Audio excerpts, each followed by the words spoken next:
Hi guys, welcome back to That Lash Bitch podcast, where we talk about all things lashes. And today we're going to be getting into my crazy nightmare of how I came into this industry. It'll blow your socks off. Sometimes I don't even believe that's the reality of how I came into it. But you know, we all got to start somewhere. So buckle up, bitches. I don't think, honestly, a lot of people know the trenches that I climbed up from. I'll just do a little jump scare. My old boss would literally have bugs crawling on our clients. And she would tell us, oh, just wipe them off and tell people that they were lash fans. So that's the epitome of where I started. So rewind a little bit. How I got into lashes is I knew I was going to be something within beauty or an artistic creative style. My cousin actually started getting lashes in 2016 or 2017, I believe. And I just remember looking at her one day and I was like, bitch, you look extra good today. Like, what's different? Like, something's different and I need to know what it is because whatever you're doing, I need it, obviously. So she's like, oh, I got my lashes done. It's really new. There's only like 2 places in town that do it. So then I was on a mission. At that point, I started writing every person I could find, usually in other areas, because like I said, there was only really a few people in town that did them. So I wrote probably 2 to 3 artists in LA that did what I wanted to do and just asked them all the questions. What licenses do I need? How do I go about this? Do you like what you do? And they really directed me of what route to go. I'm a licensed esthetician. I knew I didn't want to get into doing hair at all. I mainly went to beauty school just to do lash extensions. I knew I wanted to do lash extensions and permanent makeup, but the esthetician license takes a lot longer than a tattoo license, which I know is bonkers. It is crazy to me, but we'll get into that another time. So yeah, I saw her lashes and I just knew that was something I wanted to do. When I found out that that's what I wanted to do, the industry was so different. At that point, I had already graduated. I started working for my cousin's lash artist. And just in life, everything has pros and cons, and I do think you learn lessons, whether they're good lessons or bad lessons. But my whole upbringing into this industry was a fucking shithole of a sandwich. Oh, it's so traumatizing. It's so crazy. So I worked for this salon owner for about 8 or 9 months, I would say. Everything was just done very differently than I would like. I'm also a bougie bitch and I hold that with a badge of honor. I know I'm a very specific type A type of personality, and this boss of mine was not. She basically had the mindset that if you charge cheaper, you will have more clients, which we had the shittiest clients because of this. They would always no-show. They would always bring their kids. They would always like really bad situations that we could have controlled differently if we ran the business differently. So I structured my business completely different because of that experience. So I worked for her. We had a huge falling out. I worked there, got fired. Crazy story. Literally the craziest thing in my life. And then 2 weeks later, I opened my own salon, which I would not recommend. It was the most stressful thing in my life. And I will say, because everyone's like, well, if you wouldn't recommend it, why would you do it? There was only 3 lash salons in my entire town. I'm not a bubblegum princess, if you guys haven't realized. And I'm not knocking people. I love people's like brandings, pinks, bubbly, fun vibe. Obviously, that's just not my vibe.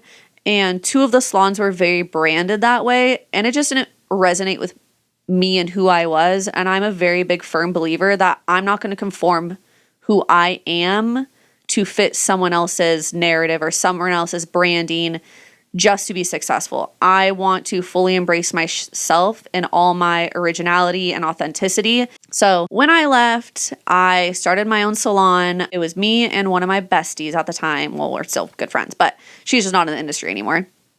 But we basically opened a space, had that space for 6 or 7 months, and then it motherfucking flooded. So when I say I was in the trenches, trials and tribulations coming up into this industry, I'm not like messing around. It was the craziest thing. Everything in my salon had to get ripped out because it flooded from the toilet, which I don't know if a lot of you guys know this, is if any flooding happens from a toilet, everything is considered toxic. There we go. It was toxic waste. So you had to rip up every carpet, every furniture piece that it touched, and it had to get thrown to the dump. So your girl was shitting a brick. I was probably the most stressed I've ever been. And mind you, I was 22 when I started my business, which again, don't recommend. It was the most stressful time of my life. And while all that was happening, your girl was going through a really tumultuous relationship. So your girl was spread pretty freaking thin. I did get lucky in the aspect that one of my friends owned a salon in the complex I'm in, and she did let me know that there was a unit opening, so that's where we are today. And I built that probably in like a month, and we had 1,000 square feet, and then probably 4 years later, we expanded to 2,000 square feet. And then a year after that, we now have 3,000 square feet, which, like I said in one of my other podcasts, you have to be a special fucking kind of crazy to be a salon owner. This is not for the weak. A lot of people have this idealized version, mainly because of social media and people trying to promote their trainings. They will sell you a crock of shit. This shit is hard. This is not easy. This is not for everybody. I know a lot of us make it look easy. Girl, I have cried on the floor many times. I've cried under my desk in my office because I'm just stressed. I'm overwhelmed. Not only do you have your clientele to deal with, if you have renters, that's another aspect of it too. That's another layer. It was a big culture shock to me to go from an employee to being a full-on salon owner. I didn't go from being an employee to being a booth renter, which you're still what they consider is a micro salon owner because you're renting a room or a space within another salon. So there's 3 differences. So employee, a micro salon owner, i.e. booth renter or independent contractor, and then the salon owner. I don't really like employee-employer situations in this industry. There's pros and cons to it. The pros is your boss is probably going to find clients for you, which is great. But it gets to a certain point that, at least how I felt, is I was making her $1,600 a week. She got $1,000, I got $600. So I felt very taken advantage of, essentially. And it gets to a point that a lot of bosses, they want to know how much money they are losing when you are doing the service. So how profitable they can be within each service. With lash extensions, it's not a perfect science. Sometimes you fan great, sometimes you don't fan as well. So you do waste a lot of lashes and waste a lot of product because of that, especially if you're learning. So in an employee-employer situation, it can be very overwhelming and kind of a weird power struggle in a way. I don't really recommend that. Whenever people are coming out of beauty school, I know most schools, I know ours does this, they recommend you to be an employee. I do think this practice is quite outdated. They are teaching them like, oh, you're not going to be successful coming right out of school. You're going to have another job. You should try to find an employee situation. I think this is fundamentally messing up the industry because they're in school and being told you will not be successful going out on your own. If I believe that, I would not be here right now. I would not be in this industry. I would not be training others. I would not be doing this podcast right now. You have to believe in yourself to do anything in this industry. I was lucky when I didn't believe in myself. My mom believed in me so much that she sat me down and was like, you can do this. This is your overhead. This is how much it would be. If you want to go out on your own, I definitely think you can do this. So I did that, which is great. And now I love that I have the unique ability to teach others and help them build their business. So I've even spoken at my local beauty schools just to educate people as much as I can, especially young beauty professionals. They have teachers literally telling them, you won't be successful right after school. You're going to have another job. You're not going to have clientele. I get a lot of the students from the beauty school in my mentorships just because it's my favorite thing to do, to train people and teach people and educate and knowledge and all that stuff. But it just makes me so sad because they truly believe that because their instructors, at least the instructors that are at our beauty school, and I'm assuming this is at other beauty schools, this can only be an assumption obviously, but they are artists or cosmetologists, estheticians, stuff like that, that were working in the industry and either are working a lot less or they're not in the industry anymore. So to me, this quote, older or more mature generation is now teaching the younger generation that you're not going to be as successful doing these certain things, but they're so far outdated in the industry now that it kind of is weird to even tell them those things when they didn't go that route. They don't know how it is nowadays, especially the way we built our salon. And I think a lot of people have actually structured their salon very similar to us, and I'm very happy about that. We're very pro collaborate over compete. If people want to jump on how I do things, be my guest, please. Like, I'm trying to change the industry, so let's just uplift together. But I want to be a booth renter, I guess. I'm not just a booth renter, like I'm a business builder. I want to help other people build their businesses. That's my biggest passion. You can come out of beauty school and become a booth renter. You may need a different source of income to help compensate for the fact that you're not going to have clients right off the bat. But if you're in a salon that is a booth renting salon or you're an independent contractor and your boss or your owner, sorry, not boss, because I'm not the boss of my booth renters. I'm there to help them. I'm there to guide them, things like that.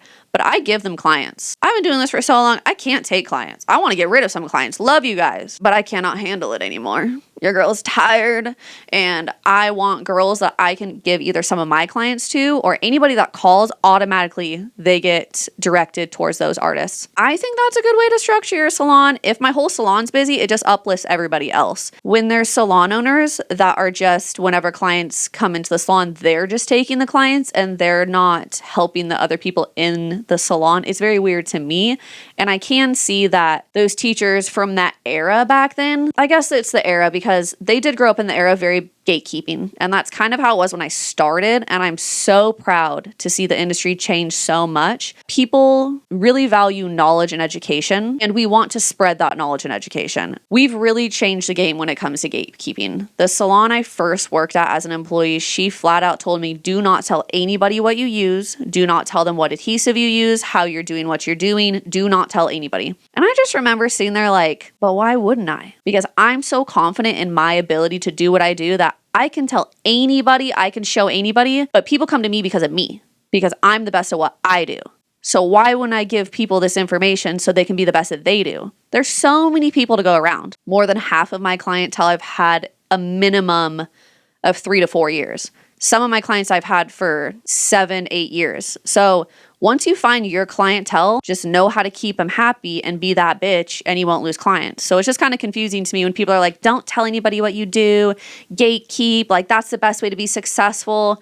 I found the best way to be successful is uplifting other people. Why would I just uplift myself when I could help uplift the industry? It just doesn't make sense to me. So when you're starting, you're obviously not going to have a clientele. Unfortunately, I do think a lot of people come into this industry because they're like, oh, I'm going to make money. I can make my own hours. Like, this is going to be so nice.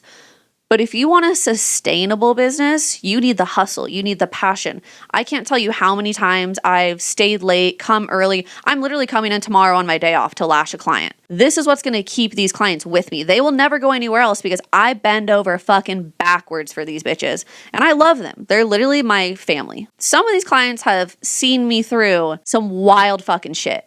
They're like my aunties and my sisters, and they're some of the greatest people I've ever met. But if I didn't do these things to continue having these clients, a lot of them probably would have gone somewhere else. Now that we're on this topic, I had a client who stopped coming to me like 5 or 6 months ago or whatever, and now she wants to get back on my books because the artist that she was going to is very inconsistent. That's another thing. This industry, similar to nails, this is the most consistent subcategory of beauty that I think there is, nails and lashes, because you have to come every 2 to 3 weeks. If I can't get you in 2 weeks, that's on me. Now their lashes are fucked up and they're not going to want to come to me. Obviously, retention plays a role and yada, yada, yada. But if you're an inconsistent lash artist, you will not have a business. Like, I'm sorry to break your heart. I'm sorry to pop that little bubble of yours, but you need to put in the work and be consistent. Every single one of my clients, actually, besides one, which we're working on, are on reoccurring. Every single one of my clients are on reoccurring. To be on my books, you agree to be on reoccurring because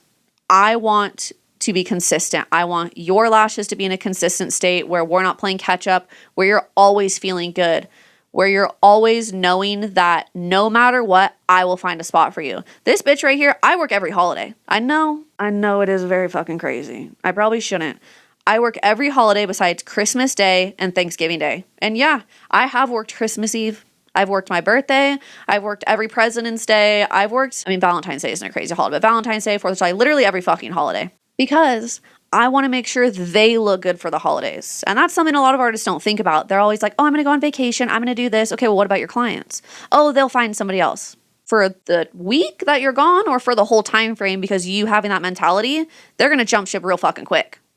I have the mentality of, oh, you're sick? Okay, let me come in on a weekend to make sure you're not off schedule. It's kind of funny because a lot of my clients do tell me like, you need to take more time for yourself. You need to take more breaks. But I get stressed out when people are off schedule. I treat every client as if that were my face. If I have to move someone for whatever reason, I will get them in within 2 days, even if it's staying late, coming in early, coming in on the weekends. When you're new, if you do not have that mentality, you will not have a business.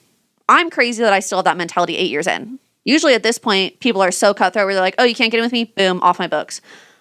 I just like my clients, in all honesty, like truly as humans, not just as their lash artist. As a new artist, you have to do things you don't necessarily want to do. And I know that's shitty to hear and that's shitty to say. That is how you build a sustainable clientele. I've had a few mentees come in and they do not have that mentality. They don't want to bend over backwards for clients. Oh my gosh. I hate this more than anything. And I hope other people resonate with this, or I'm just a fucking bitch. I don't know. Okay. This is the Lash Bitch podcast. So I just could be a bitch and I'm embracing it. Whatever. I hate more than anything when my artist clients arrive before the artist. Oh my God. Artists, you should be there before your client is there. And I'll say it again. Please be there before your clients get there. It is such a bad standard. Oh, and if you walk in with a fucking Starbucks and your ass is late, if I was your client, no, I'm not coming back. I'm not your priority. Or ask your client if they want a Starbucks. If your ass is already running late, be nice enough to be considerate to bring that bitch something too. Just please be on time. You know what? Please be at least 30 minutes early. If you're here, if you end up working here, which we would love, we have spaces, okay? Please be early or on time at least. Do not show up late. I think that is so disrespectful to your clients. So any newbies out there, please jot this down. Write this in your little notebook. Go into your phone apps. Be early. Do not arrive after your clients, okay? Spiel over. Sorry. Okay, something else I learned early on into my career is brand identity. And that does not mean you have to have $1 billion motherfucking website. You need to spend all this money. You need to do all this stuff. It's just setting yourself apart in the most authentic way possible. I'm sure we all have seen now, there's a lash bitch on every fucking corner. In this complex, there's probably, and we have a pretty big complex, but there's probably 7 just in our little square of a complex. There's so many artists because this industry is becoming very saturated. For better or worse, it is what it is. There's different levels to this shit, and I have to remember that. But the best way to set yourself apart is being authentically yourself. You may be the best lash artist ever, but people come to you because of you. And I want everyone to remember that. You are the one setting this tone. You are the one setting up this business. You need to be authentically yourself. You need to show up as yourself for these clients to resonate with you, to build that rapport with you. But if your entire identity and reason that you are coming into this business is to make money, I know a lash artist that actually came here at one point and said, yeah, I'm doing this for money. We all are doing this for money. Let's be real. Like, yes, this is a fucking business and I understand that. But if money was my driving factor, I would not be as successful as I am. And I know for a fucking fact that that is true. I care so much about my client's experience and my artist's drive and passion that I'm not just filling my salon with people just for money. I'll let my salon sit fucking empty before bringing people into my salon to work here that do not have the passion and drive to sustain this industry or their business. Clients feel that. I don't ever want my client to feel like, oh, they just want my money. They don't care about me. They don't even want to talk to me. I don't like that. My clientele has truly changed my life on a personal level because I care so much. And I just want artists that truly care about this industry and care about the client experience, and their drive is what sustains them, not the idea of money.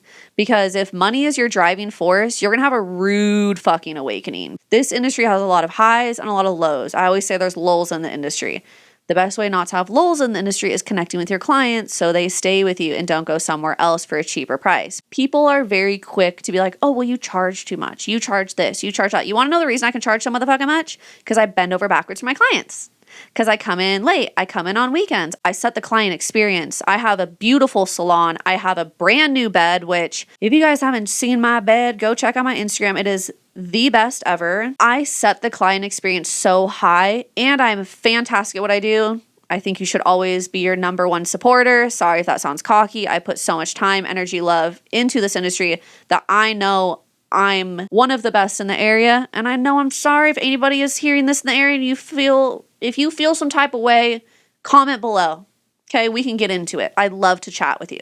I not only slay lashes, I make sure every client's on a reoccurring. If they have to move anything, I'll move my personal stuff to make it work for them. If I'm going out of town, I'll pack up my week before with clients. I'll pack up my week after with clients. I will make sure my clients are always taken care of. They are my number one priority. That's how I've kept a clientele. That's why I've had a sustainable business. So you really need to think about that before you come into this industry, because if you're not going to do that, you'll probably be doing it for like 2 years and then you'll stop. And I know a lot of people that have done that, and it really makes me sad because there's some amazing artists that I've seen in this town, and they just don't have that sustainability because they're not taking the steps to keep it consistent. This isn't an ad, this isn't a sponsorship. I just wanted to hop on to let you guys know we do have space at the salon, and I would love, love, love to meet anybody that is interested in checking the space out, that would love to come work with us. Requirements would be you either need to be in beauty school or a licensed esthetician or cosmetologist. Bonus, being in the Reading area also helps. So if that is you and you are interested in learning eyelash extensions and creating a bomb-ass beauty business, you can visit the link below to apply. With this application, you'll tell us a little bit about yourself, your goals, your aspiration, things like that, a way for us to get to know you and connect with you. After that, we will reach out and you can come check out our space, check us out. We can become little besties, and then we can go from there about how to help your business grow. Okay, so something I really want to talk about is how the industry has evolved so much pertaining to technique and styles. And I won't go on too much of a tangent of pre-mades. We'll just talk about technique. We won't talk about all the bullshit stuff that companies are trying to sell you guys to make more money, because that's what that is. So classic, volume, mega volume, hybrid, wispy, anime, all that stuff. I've personally never offered classic lashes, and this is a motherfucking hot take. I know some people are going to come at me for this. I hate classic lashes. I'll say it with my motherfucking chest. I hate them. They look like spider lashes. And they feel like plastic doll hair to me. It just ain't my cup of tea. So I started doing volume lashes, which is kind of crazy because back then in 2017, most companies actually wouldn't train you unless you had a classic certification. But somehow I was lucky enough that Borboleta actually let me bypass the classic certification and take a volume certification, because at that point, I was actually already pretty booked up doing volume lashes and mega volume and all that jazz. So I actually took my first Borboleta training, I want to say in the end of 2017. It changed my life just because that was actually my first training I took.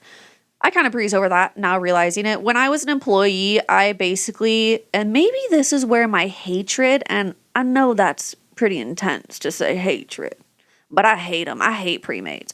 So my hate for pre-mades, I think, stemmed from this fact. Was my old boss basically was like, oh, here's pre-mades.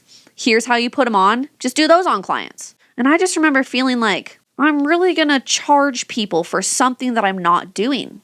I'm not making volume fans. I'm not a volume lash artist. So that night, I went home and taught myself how to fan. 8 months later, Borboleta was interviewing me to become an educator for them. Fanning does get you places, guys, just so you know. I took that Borboleta training, loved it. It really opened up a lot of different styles and technique when you shift into volume. Volume, there's so many different things you can do. Then it shifted from volume to mega volume. There's so many different types of mega volume. The newest style that has came out are the anime lashes. I'm not lucky enough where I've been able to do a bunch of them. All my clients are pretty set in their styles. They do like a mega volume texture a lot of times. I do have a few clients I do a wispy texture on, and then the wet set on. That's another hot lash style right now. I would assume most people know, but maybe not actually. That's all just bundles, no fans. It spikes all the way around. It gives a very airy tip look. It's very gorgeous. But these styles were not around when I started. We had classic, volume, and mega volume. Oh my gosh. When mega volume came out, holy shit, it took over the industry. People were kind of doing some crazy shit, I will say. There is such thing as too fucking full, okay? If your client looks like they have this on their eyes, this, too dark, too crazy. They don't need to have these crazy lashes from base to tip. That's all uniform. That's a caterpillar. I remember back in the day when I would get clients, they're like, I want them really full, but I don't want caterpillars. And I was like, bitch, I don't do those styles, so you're good. I do a wider fan so they have more light through the tips. If you do a really narrow fan with mega volume, they're going to look like caterpillars. And some people want that. And obviously, if the client can handle it and it's what they want and you're educating them on why it might not look the best and they still want it, pop off, queen. You do you. It's your business. It's their face. Whatever. Totally fine. But please educate clients on why it won't look good. Or maybe other styles that could look better. A lot of times when I've changed my clients from a uniform look to a textured look, they're blown away. And all it takes is some bundles. It's really crazy that it's I don't want to say easy, but it is easy to switch someone from a uniform to a textured set because all you do is add bundles. You want to be strategic about your bundles and your lengths and your curl you're using and the layers that you're lashing on. It's not as time consuming because all you do is pop some motherfucking spikes. So I urge you guys, try different styles and try different techniques. I was the bitch that didn't want to. I only wanted to do uniform mega volume. I did not want to get into texture. When texture first came out, it was atrocious, I will say. Maybe because it was so new. Besides like the pros. There was some pros that were doing some amazing texture. And that's what got me thinking, okay, I need to get into this. I need to learn this. But when texture first came out, it just looked messy. It looked unintentional. Bundles weren't a thing. People were just intermixing different lengths to create that kind of wispy textured look. Now that we use bundles and we're lashing in layers and we're being very strategic on the placement in which the bundles go, that's artistry. That's creative. That's design. I personally think that's better. I did not like the texture styles that came out, so I kind of just vetoed it all together. I was like, no, I don't want to do it. And then when COVID hit and I was closed for 3.5 months, not taking any clients, not doing anything, just locked up in my house alone, I said, what can I do? So I taught myself texture. I mean, I probably would still have clients, but my clients' lashes wouldn't look as good as they do now because I wouldn't have offered texture. And who knows, what if I didn't offer texture and then texture popped off and there's all these other artists in the area doing texture and my clients want that and I'm like, well, I don't do that. I could lose those clients. So you need to be growing with the industry and not in the way of pre-mates. No, we're not doing that, okay? We're growing in artistry. We're artists. We are not lash techs. Lash techs use clusters and pre-mates, okay? I'm a lash artist, designer, stylist, that bitch, you know? The styles have changed so much. So you have to change. You have to elevate and you have to grow with it if you want to keep a consistent clientele. Another thing that's kind of crazy that is different from back then to now is what's considered high end. Back then, honestly, if you were a bitch that got your lashes done, you were just high end because most people weren't doing that, especially in my town. There just wasn't many people that were doing it in all honesty. There was a lot of estheticians that did it as a side hustle, and that is fine. I'm not a side hustle lash artist. I am the lash artist. It is my entire being. I literally have Lash Life tattooed on my hands. It is my everything.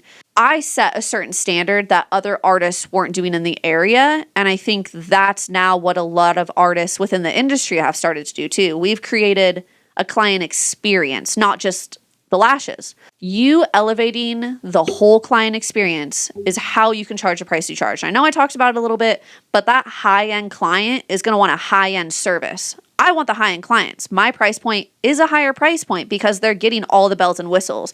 They're getting luxury aftercare. They can message me 24/7, which I need to be better about with my boundaries. But again, these are my aunties, these are my best friends, these are my moms, my siblings, things like that. I love them so much. I'll text them whenever. You setting that experience to a luxury level is what is going to keep you on the high end. How have I stayed so busy for these 8 years? How have I stayed that bitch for these 8 years? Because I haven't dropped off from that hustle. You can't drop the hustle. A lot of people think, oh, like, why do you still take so many clients? Why do you still see 92 clients a month? Yeah, I see 92 fucking clients a month. I'm crazy for that, by the way, but I love what I do. And I love having the clients have a reprieve from their life a little bit. You know what I mean? Most of my clients are mothers. They want to have some time for themselves. And I'm setting up an environment where they can relax. We can shoot the shit. We can talk about the Mormon housewives. We can talk about murder documentaries. We can talk about anything we want, which I think also sets the client experience. If you're not talking to your clients, okay, and I will say there's some clients that like to sleep. We all know some like to sleep. We all know some like to yap. If you are stone cold and not talking to your clients, that's not a high-end experience. A lot of them aren't going to connect with you where they want to stay with you. So please try to connect with your clients. That is really pertinent and really important. So another crazy evolution in this industry pertains to social media. When I started in this industry, social media was so basic. In all honesty, no one around here was really utilizing social media the way I was, which I think really set myself apart. And this goes back to brand identity. I really wanted to have a big social media presence. And I don't think I knew how important it was back then. I just was really proud of my work. It's just changed a lot. You have to use social media now. Early on, if you're setting it up as an importance, I think you're more successful in that aspect. You have to know going into this industry that this is a very big part of your business. This isn't like, oh, I guess I could do this. No, you have to do it. Say I'm doing it and you're not doing it. I'm getting more publicity, essentially, more eyes on me. People are going to want to come to me. So since I'm more out there, I'm the first person people are going to come to, i.e. why I'm so fucking booked up. You need to utilize it in a way to create your brand awareness as well. Something I actually talk about in my lash training is a lot about social media, branding, business, things like that. And I show a photo of my old Instagram. Which, if you are feeling daring, you can scroll back in that shit. It's terrible. I posted so many blown out photos. When I mean blown out, they didn't have skin. If you watch my last video, you can have a good laugh about it. It was just eyeball, eyeball, eyeball, up close. Like, it was just purely eyeballs. That's not enticing enough for a client. They want to see all the things you do. So I started integrating photos of myself, photos of me either doing the lashes or videos of me doing the lashes, or even more stories where it felt more personable. I kind of started using it as like my personal blog on my stories, kind of, where people started connecting more with me, which is really important. You need to be doing different things to keep your feed consistent and not looking basic like everybody else is. What I started doing was adding more products, adding more trainings. I utilize planning apps. I utilize Canva. There's so many different apps you can utilize now to plan your feed. I like being able to upload my grid, essentially. That's what Instagram is called, a grid. And I would move them around to see what looks good next to it. I personally don't like when up close lash photos are even next to each other. I don't think it looks great on the feed. I like to split them up where I have informational stuff in between. How to wash your lashes.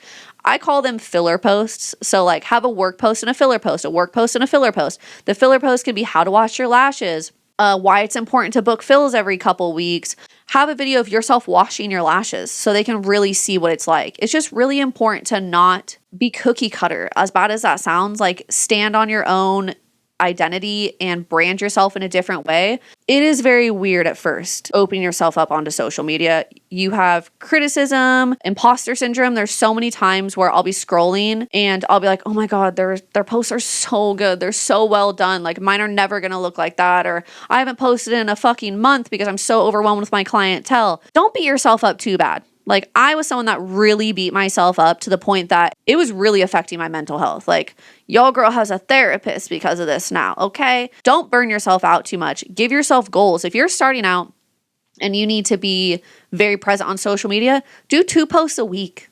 Set yourself up a goal, achieve that goal. Once you've achieved that goal, maybe bump it up again. Don't force yourself to post every single day. I think I tried to do like 2 weeks of this. It just felt like my content got less and less authentic because I was just trying to get something out there. It's better to put quality content out there than just post something to post something. Another thing too, don't post and ghost. You really should be interacting with the community. If you want people to interact with your stuff, you need to be interacting with other people's stuff. You get what you give.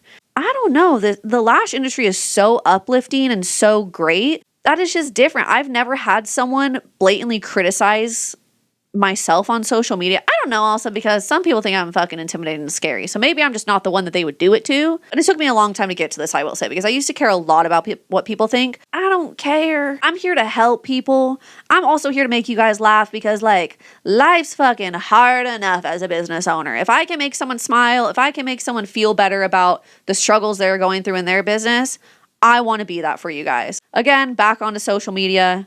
Very important. It's kind of like working out, essentially. The more you do it, the more comfortable you get with it. I filmed so many reels and so many videos that I've never posted just to get the comfortability of it. You don't have to post what you took, but just take it. You never know. Who knows? You take a video. I have so many videos and like lash work that I've never posted from years ago, but I love being able to look back on that stuff. Taking content does not have to be for social media. Have it for yourself. Honestly, your social media doesn't have to be for anybody but your fucking self. You know what I mean? Like, if you're trying to brand it for certain things, great. My social media is for me. I want to be able to look back. I want to inspire. I want to help people. Like, that's my driving force. Just figure out what your driving force is.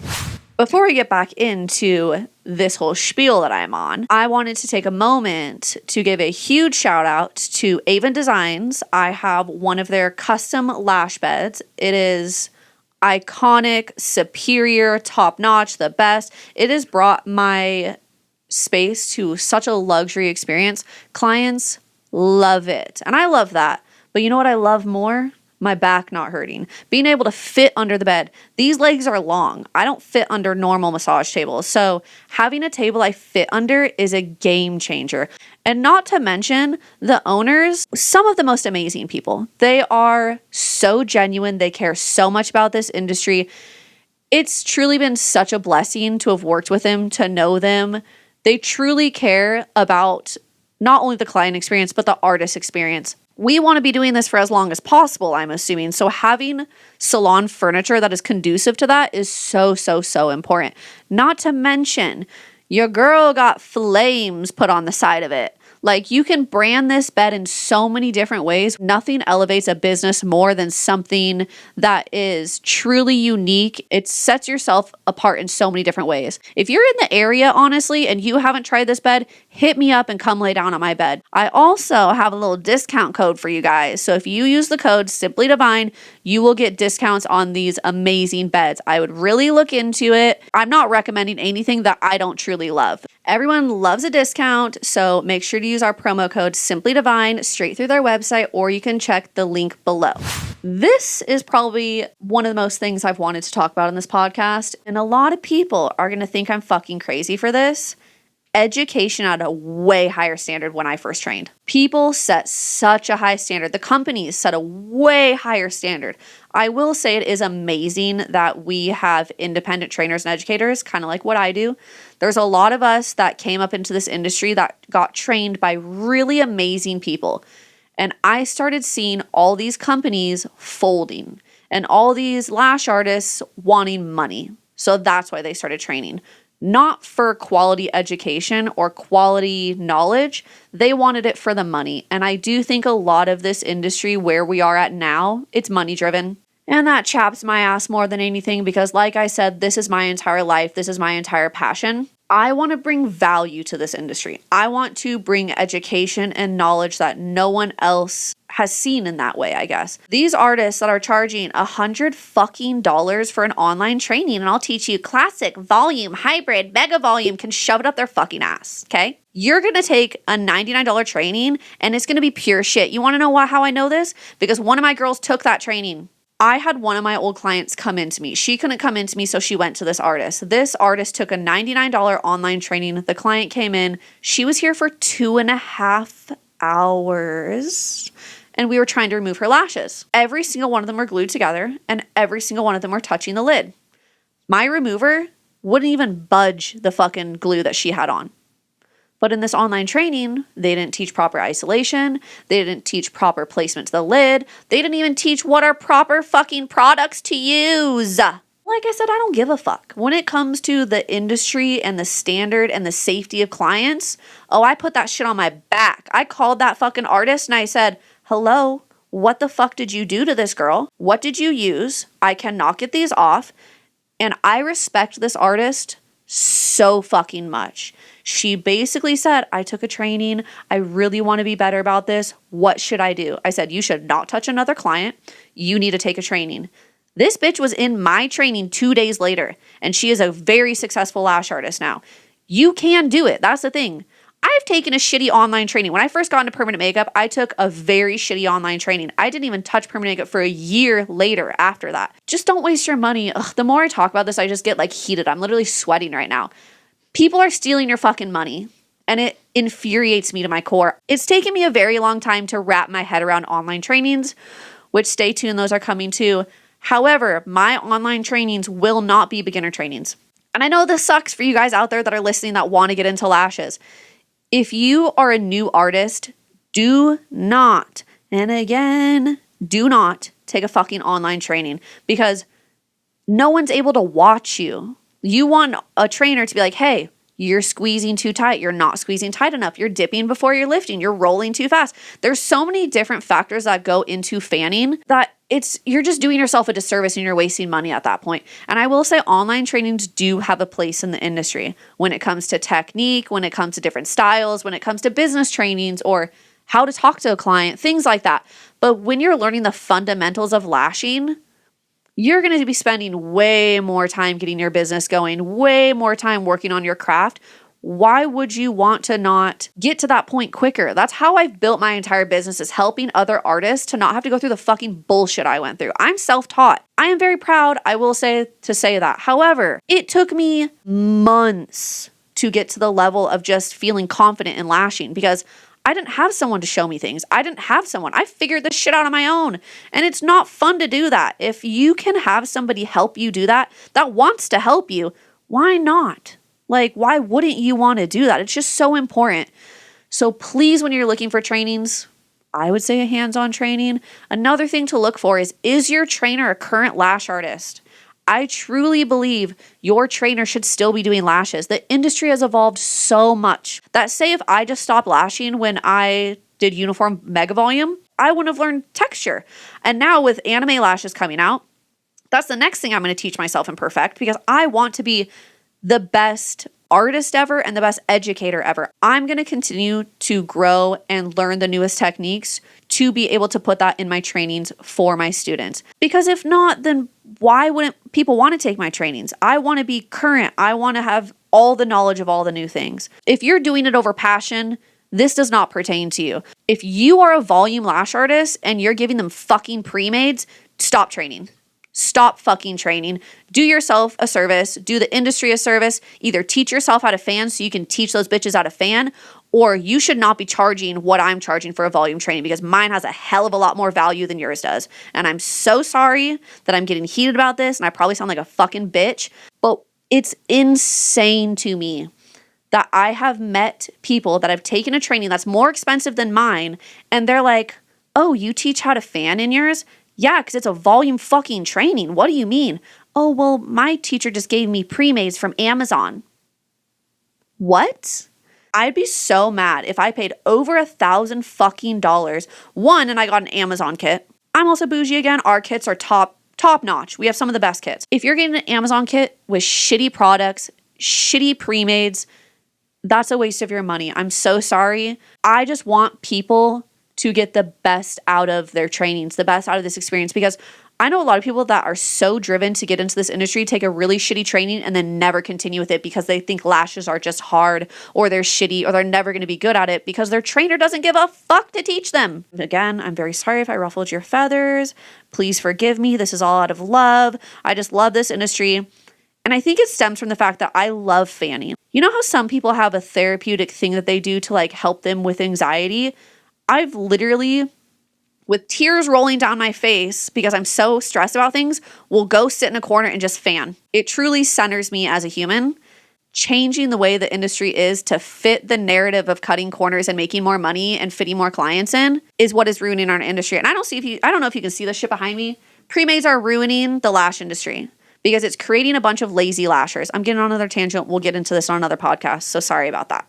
So a question I get a lot is, why did you open Simply Divine and why did I build it the way I did? I have an open floor plan in the entranceway that you walk in, and then I have multiple rooms for artists who like to do more intimate services like facials, waxing, things like that. But I truly believe you will be a more successful lash artist if you're working around other artists. And that's not just in technique wise, it's how to rebook your clients, how to talk to your clients, how to make them feel comfortable enough to be like, hey girl, like, what the fuck are you doing? Your lashes are dirty. Like, you need to learn how to, I don't want to say finesse because you should never be like inauthentic, but finesse in the aspect of knowing how to communicate with your clients. This is really important. If you have a very dismissive disposition, clients don't like that. Clients just want to feel heard. At the same time, we need to be luxury artists. And sometimes that means having the mentality that the customer is not always right. And that's an uncomfortable thing to learn. I've had so many mentees that are so uncomfortable telling the client like, hey, your lashes are dirty. Like, oh, I'll say that shit with my chest. I'll be like, bitch, what were you doing this weekend? Because you have so much mascara in your fucking lashes. And then we're so comfortable now. They're like, girl, I tried to wash them. I could not get it out. Like, I don't know what to do. And I'm like, okay, perfect. At least you try. Like, da-da-da. Next time, let's do this. I found it very, very important to build a space that was very focused on high-end education, whether that's for the clients or for the artists. We all start somewhere, okay? I was thrown to the motherfucking trenches, and I don't want anyone else to feel like that. I want artists who are freshly out of school to come here and feel like, okay, I have my big sister Hailey. Hi, that's me. They have me to help them with, how do I get a client to rebook? How do I suggest to get them on reoccurring? How do I make sure they're washing their lashes? What happens if they go after 3 weeks? What happens if my retention's really bad? There's so many different factors that you don't even think about. Oh, and we're not even getting into the fucking social media, business, taxes, all that bullshit side of it. This is purely just the service and client maintenance side. I really think it's important to learn under somebody. I know you can go out on your own. I know there's a big epidemic right now of people in beauty school being like, oh, I'm just going to start my own business. I'm going to be my own salon owner. And yes, you can do that, but I wouldn't suggest it. Even though my experience was terrible at the first salon I worked at, you learn something in everything you do in life, whether it's a good something or a bad something. I learned so much of how I wanted to structure my business and my salon from my terrible experience of working at that salon. I do think it's important to have aftercare for people and have retail and make it a luxury client experience. However, don't even think about getting into retail, because I made that mistake. I bought all this retail. Bitch, who was I going to market it to? I didn't have a clientele. Another amazing thing that we do here is I supply the retail. So all my mentees and all my artists that are in the open floor plan, who are usually the ladies that have just graduated beauty school and they're starting their business. Again, I don't just have booth renters. I build businesses. I love helping people build their business, whether that's a booking site, a logo, setting up their bank accounts to make sure they're optimized for taxes in the next year. I love helping people with that because, again, I went through all that bullshit. But having an environment where you can truly grow as a person and an artist in a non-competitive area will change your fucking life. Shit, if I had me when I started, I would have taken over this fucking world. Oh my gosh. It just makes me sad because I know the people that are coming straight out of beauty school and opening a salon. It makes me sad because most of them, and I hate to be that person, but most of them will not be as successful as someone that has learned in different aspects. It's super common for the hair industry for you to be an apprentice for like a year, or an assistant and apprentice, situations like that. For you to be in a salon, to feel out the salon environment, to feel out the culture. But in the lash industry, that's not as common. And I really wanted to create a space where people could thrive and grow and not feel scared to be working on clients or scared of clients, essentially. Like, another thing a lot of people don't know about or learn about in school is how to deal with a fucking crazy client. Okay, so usually when mentees start, they're a lower price point because they're learning, which I think everyone should do. You cannot come out of a lash training to be charging my prices. And if you do, I think that's fucking crazy. You need to start at a lower price point because you're going to be slower. You're not going to fan as fast. You're not going to fan as well. Your retention's not going to be as good. You're going to take longer to do the whole service. So you need to have an introductory or soft level pricing, and your pricing should elevate as you take more trainings, get fully booked up, or just feel like you're progressing within your artistry. A lot of my mentees had lower price points, but sometimes when you have lower price points, you have lower quality clients. So these clients are the ones that are going to take more advantage of you. I've had artists as young as 18, 19-year-olds, and I will take a bullet for these bitches. Anybody that yells at my artists, oh, you're not going to be dealing with them anymore. Oh, mama's here. Yeah, you're not going to talk to anybody like that in my salon. That is a big bonus of being in a salon with an owner that has your back. I have told people to leave my salon. You will never be booked here again because of how you just treated that artist.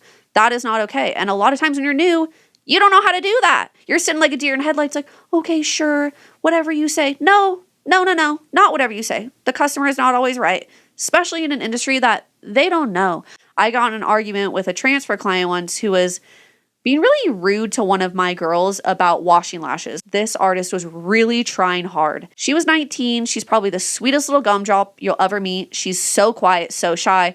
And I've been trying to get her to like make conversation with them, ask them like how they're washing their lashes, if they're dirty, maybe train them, teach them as much as you can. Finally started opening up and being like, so how do you wash your lashes? What do you wash them with? And this was a transfer client. If you don't know what a transfer client is, it basically means they have lashes on, they're coming to us for a fill, but we didn't do their last fill. So a lot of times we have to retrain these clients because a lot of artists don't put an importance on educating clients. Again, I don't know why this happens. But basically, this client was like, oh, well, my artist said lash washes are a scam. Washes are not a scam, okay, guys? This is your body. You need to be cleaning it. Would you not wash your hair ever? No, you wouldn't. You have a foreign object on your eye. Our eyelashes are made to protect our eyeballs from dust, dirt, and dander. When you have eyelash extensions, they're going to catch more shit. That's just 2 + 2 is 4. It's logical. So basically this client is like, well, I don't believe in that, blah, blah, blah. And my artist kind of just got shut down. She didn't really know how to go from there. So then I started being like, oh, like, well, why did she say that? Oh, well, it's just you guys just want more money. And I said, oh, like, these are actually the reasons why we suggest washing them. Aside from the fact that you can get fucking lash diseases and mites on your eyes because you're not washing your lashes. Who wants that? So I told her that in a lot nicer of a way. Obviously, I talk a lot nicer to clients versus my people here. We're homies. We're hanging out. We're shooting the shit, okay? It's a little different. This client got heated at me, like physically upset, where she's like, no, you're just saying that because you want money. And I said, no, this is half of lashing, and like the health of your lashes is half what we do, half what you do. I isolate, I protect with the length, I make sure your extensions are healthy for your natural lashes. But you gotta clean them. So this client basically told me, she goes, well, I've been going to my artist for years, and she's been a lash artist for 12 years. I said this in my brain. That's weird because I'm one of the first 6 lash artists in my town, and at that point, I was only doing it for 6 years. So that's weird. She's been doing it for that many years. And I said, oh, has she been a lash artist for that many years or an esthetician? She goes, well, my girl's a licensed esthetician. And I said, yeah, we all are. By law, you have to be. And she was like, oh, I didn't realize that. And in my brain, I'm like, yeah, you didn't realize shit because you don't know this industry. You don't know how to do this. So use your wash. And she basically told me, I'm not buying a wash and I won't be back. And I said, totally fine. You are more than welcome to go see your lash artist of 12 years. The other lash businesses in town ran their businesses very differently. One of them just wanted classic lashes. They didn't want anybody that did volume lashes. So obviously not for me. The other one was very cookie cutter pink, bubblegum, love it, fit their vibe. That's totally fine. The third one was just a solo artist and she didn't want anybody else. So I had 2 options. I could either conform, change myself to fit into where I could be with somebody else, or build my own thing, stand on my own, and do things differently. That's exactly why I built my salon the way I did. I wanted to have a creative outlet for other artists and clients. I didn't want it just to be like, oh yeah, sit down, let me do your fucking lashes, okay, bye. I don't like that. It just didn't seem like a great business plan to me, I guess, in a certain aspect. It just is a weird, unique thing that I wanted to have other artists experience, I guess. So when I had that open floor plan, it just, I don't know, it just made me feel like we had a culture, we had an environment where we could learn and be our best self and also have that camaraderie. I think that camaraderie is what inspires you. There's days where you come into this industry and you're just like, fuck, I don't want to do this. Like, this is so time consuming. I have so much other stuff I need to do. But one of my salon mates, Hannah, love her to pieces. She works so fucking hard. And I just respect the hell out of it because she's young, driven, passionate. And those are the people I like to surround myself with because it's inspiring to me. When I have ruts and I see her come all dolled up, looking gorgeous and fancy, and she's like, hey, I have X amount of clients today. I'm going to try to film a video. And I'm sitting there like, bitch, I need to film a video. Those are the people that keep you inspired. Like, that is an important quality to have. I think especially being a new artist. So I really connect with these people. But I understand a lot of times you outgrow your space, and that's completely fine. There's different stepping stones within this industry. Your first step, though, is really important. And a lot of people don't think about that. Your first step is what's going to set you up for success. So why not step into a salon that's guaranteed to help you, that wants to be there for you, that wants you to be as successful as they are? I want every person that comes into my salon to be as fully booked as I am. That makes me feel so good. Why wouldn't I want them to be successful? It's so interesting to me. And maybe I have this mentality because the first place I worked at when I started becoming busier, she would text clients and ask them why they were coming to me and not her. That's fucking crazy. There's enough of us to go around, collaborate over compete all the way. I did not have that luxury. I did not have someone that was going to tell me all the things.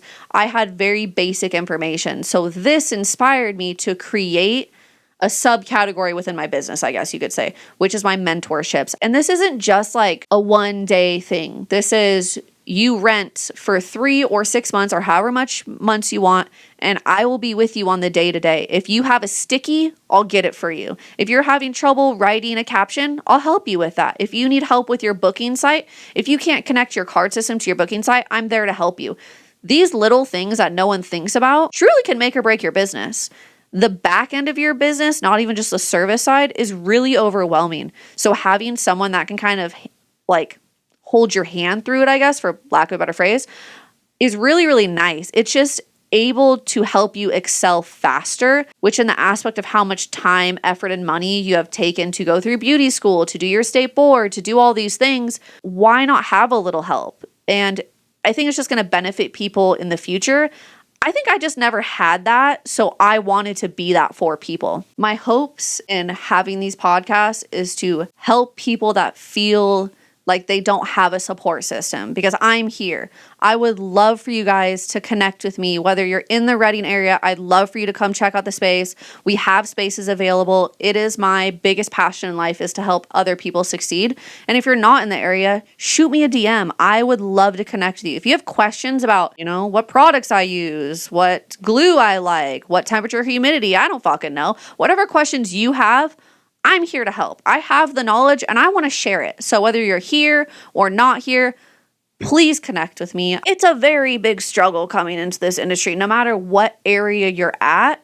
So utilize the people that want to help you. And I'm one of them. So don't be scared. Reach out. I'm always here. So with that in mind, if you don't already, please subscribe, like, share, follow, because if you liked this video, we have so many more coming. Also, if you want to check out the space, hit me up, okay? Make sure you are following our social media, where we post all the time, whether it's funny stuff, informational stuff, things like that. We also are going to be having an online training coming out soon, so be there or be square. Make sure to share with a friend, share on any socials, anything's appreciated, okay? We're a big community. We're trying to spread, we're trying to grow, we're trying to be there for other people. I really appreciate you guys being here, and I can't wait to see you next time.